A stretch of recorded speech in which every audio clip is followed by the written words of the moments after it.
Assalamu alaikum. I hope you all are good in health and safe at home from this pandemic.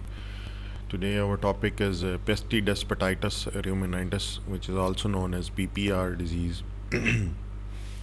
Peste ruminants is an acute or subacute viral disease of goats and sheep, which is characterized by fever, necrotic stomatitis, gastroenteritis, pneumonia, and sometimes it causes death. It was first reported in Ivory Coast in 1942. Goats and sheep appear to be equally susceptible to the virus, but goats exhibit more severe clinical disease. The virus also affects several wild small ruminant species.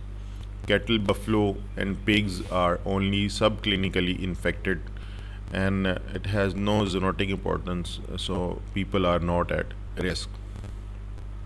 Coming toward the etiology, the causal virus, a member of Morbillivirus genus, and in the family of Paramyxoviridae, and it replicates in the lymphoid tissues and epithelial tissue of gastrointestinal and respiratory tract, where it produces characteristic lesions. And mortality and morbidity rates vary within an infected country, presumably due to the two factors. Number one is varying immune status of the affected population and varying levels of viral virulence. PPR has been reported in virtually all parts of the African continent except of the southern tip and the Middle East and entire Indian subcontinent. In the last 15 years, PPR has rapidly expanded within Africa to large part of Central Asia, South Asia, and East Asia, including the China. Coming toward the transmission is by close contact, and confinement seems to favor the outbreaks.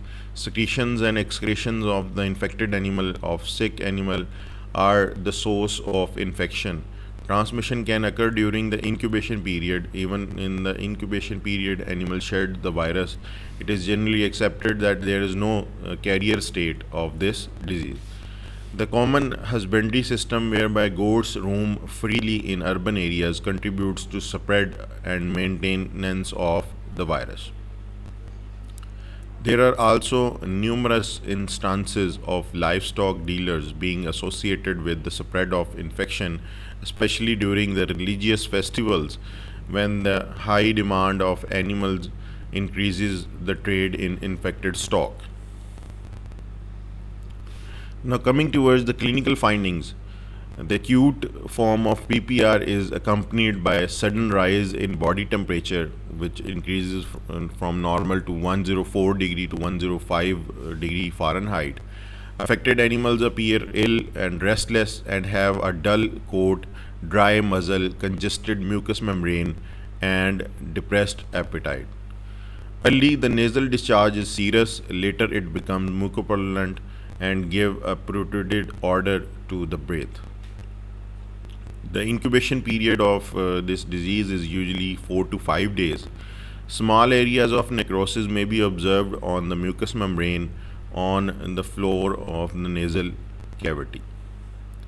The conjunctiva are frequently congested, and the medial canthus may exhibit a small degree of crusting than in adults. The large intestine is usually more severely affected, with the lesion developing around the ileocecal valve and at the ciliocolic junction and rectum. The latter exhibit streaks of congestion along the folds of mucosa, resulting in the characteristic zebra strip appearance, which is the characteristic lesion. And then petechia may appear in the turbinate larynx and trachea. Patches of bronchopneumonia may be present. Some affected animals develop a profuse catarrhal conjunctivitis with matting of the eyelids. Then necrotic stomatitis affects the lower lip and gum line of the incisor teeth. In more severe cases, it may involve the dental pad the hard palate and cheeks and their papillae and tongue. Diarrhea may be profuse and accompanied by dehydration and emaciation, hypothermia, and death of the follow usually after 5 to 10 days. Bronchopneumonia characterized by coughing may develop at late stages of disease. Pregnant animal may abort, and morbidity and mortality rates are higher in young animals. Here you can see in the first picture, you can see the congestion of conjunctiva on fifth day post infection, and in B you can see the mucoid, ocular and nasal discharge on the 7th day post infection, and in the picture C you can see the oral lesions on 7th day post infection, and same in tongue and oral lesions in on the 8th day. And in the F picture you can see the diarrhea of animal infected after 10 days, and then progressive emaciation or weight loss of the animal, and in H you can see the death of the animal.